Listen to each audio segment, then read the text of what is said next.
আসসালামু আলাইকুম। ঢাকা উত্তর সিটি উত্তরা রাজুকের তৃতীয় প্রকল্প 17 এইচ ব্লক 30 ফিট রোডের সাথে দক্ষিণমুখী একটি 3 কাঠার প্লট, পূর্বাসী কোটা। এই 3 কাঠার প্লটটি বিক্রি হবে। প্লটটার পাশে ওয়ার্ল্ড ইউনিভার্সিটি, শান্তমরিয়ন ইউনিভার্সিটি, বিজিএম ইউনিভার্সিটি, এক রোডে সব 3টা ভার্সিটি। এই রোডের পাশে হচ্ছে এই 3 কাঠার প্লট। এই 3 কাঠার প্লটটি বিক্রি হবে। এই রোডটা হচ্ছে 30 ফিট। এই দক্ষিণ ফেস প্লট। এই হচ্ছিল আশপাশের ভিউ। এই হচ্ছে ওয়ার্ল্ড ইউনিভার্সিটি, এরপরে শান্তমরিয়ম, তারপরে হচ্ছে বিজিএম। এই হচ্ছে আশপাশের ভিউ। শীতকাল অত বাড়িঘর ঠিক মতো কুয়াশার জন্য দেখা যাচ্ছে না, কিন্তু অনেক প্রজেক্টে অনেক বাড়িঘরের কাজ হচ্ছে।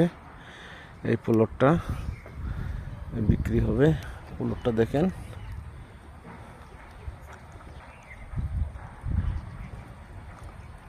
প্লটটা যদি পছন্দ হয় আমার হোয়াটসঅ্যাপ নাম্বারে ফোন দিয়েন বিস্তারিত জানতে।